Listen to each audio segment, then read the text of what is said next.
Hello, welcome to this class. In this video, I'll talk a little bit more about hands-on healing. Because in general, when students go to a Reiki course, it's one of the main topics when students ask questions. Many people ask, okay, and is it important if it's the left hand there and the right hand there? And it's the same if you touch and if you don't touch, it's the same if, okay. We will try to answer all these questions, and then you can enjoy more treatment and self-treatment. In general, there are less problems in self-treatment than in treatment, because in self-treatment, for instance, it doesn't matter if you touch yourself, and in treatment it matters. So first thing is when to touch and when not to touch. And before saying when to touch and when not to touch, it's important to clarify that you can apply Reiki touching or not touching. There are some schools that they use treatments always with physical contact. And there are some schools that all the positions are at some distance. When I say at some distance, it's 10-15 centimeters from the body. You can use both because both work perfectly. The problem is that if you do 3-4 sessions per day, then in general it's more comfortable physically for your shoulders and for your arms to touch the body than staying at certain distance. But for the Reiki energy, it's exactly the same.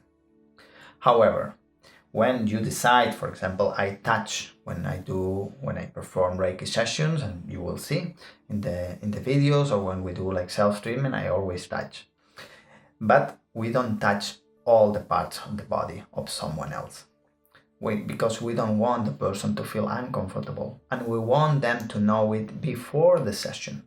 Otherwise they can be tense, thinking that you're going to touch some parts that maybe they don't want to. So before the session you explain how you're going to do it. And almost all the sessions start from the head and then go down to the feet. I'm going to follow this direction to explain how where we touch and where we don't touch. So when we are doing Reiki to someone who's laying down, we can touch easily the crown, is not a problem, the ears is not a problem, forehead is not a problem, even covering the eyes is not a problem. However, when we cover the eyes, we try not to touch the eyes. Even if the eyes are closed, try not to touch this, because it's not a nice feeling. We keep the fingers at some distance and we respect this. The nose. If you want to place your hands on the face of someone, try not to touch this area. Even if it's just a light touch, the person feels that she cannot breathe naturally. So it's better never touch this area. And the lips. It's not nice to feel someone else's hand on your lips while doing Reiki. So try not to touch the lips of the person ever. And then when we go to the shoulders, you can touch. If you go to the back of the neck, you can touch. Here, you can touch. Actually, it's very nice to feel someone doing Reiki to your shoulders. Extremely. It's the most beautiful position for me. But then we'll go to the throat. When you do self-treatment, you can place your hands here or here, and in general, you don't feel that it's a bad feeling. Actually, it's okay. But when someone else is playing his or her hand in here, you feel that you cannot swallow, you don't like it. So try not to touch the throat. You can just place your hands nearby, just here, close enough, but not to touch this area. Then we go down. Upper chest is okay. If you're going to do Reiki to the breast area, it's better not to touch this area, especially in women, because some people can feel a little bit uncomfortable there, so you can do it at some distance. Then plexus is okay, belly button is okay, genital area, we don't touch there, because it doesn't add anything and you make the person feels extremely uncomfortable there. Then you want to touch the knees, it's okay, ankles is okay, feet are okay, the back is always okay.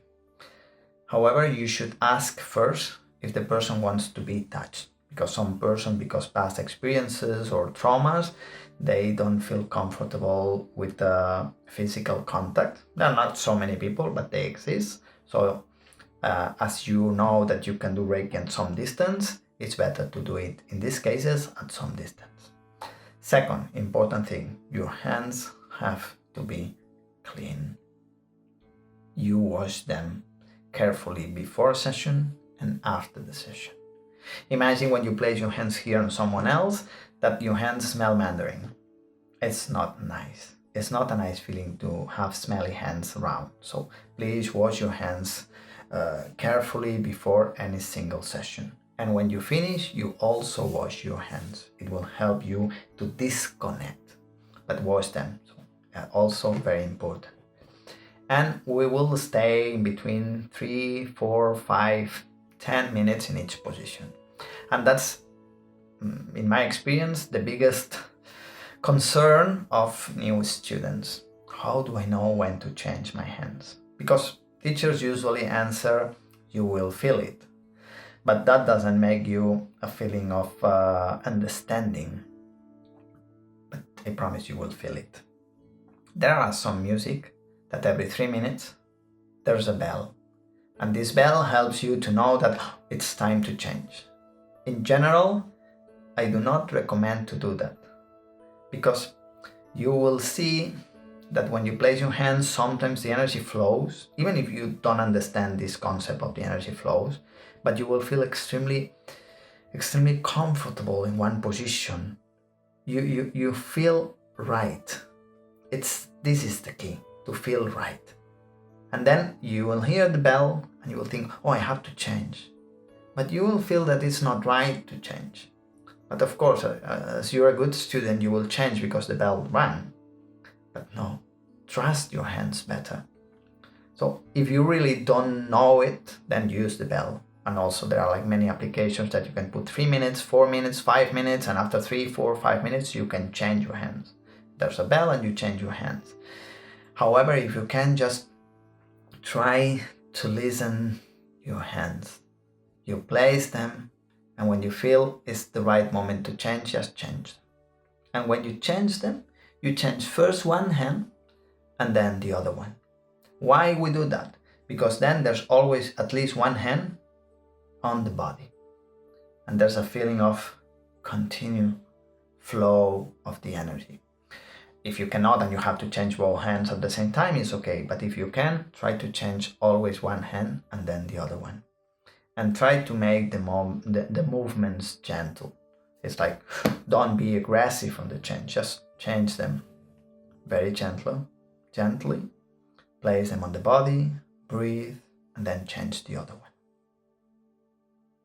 Do not do Reiki if you're not in a good condition, if you feel sick, or if you just went for lunch or for dinner and you drank a bit of alcohol, then don't do it. Postpone the session, postpone the self-treatment. But for the rest, anytime, to anyone, you can do Reiki. Just try these tips, follow these tips, and of course, practice. And practice will help a lot to understand what listen your hands mean.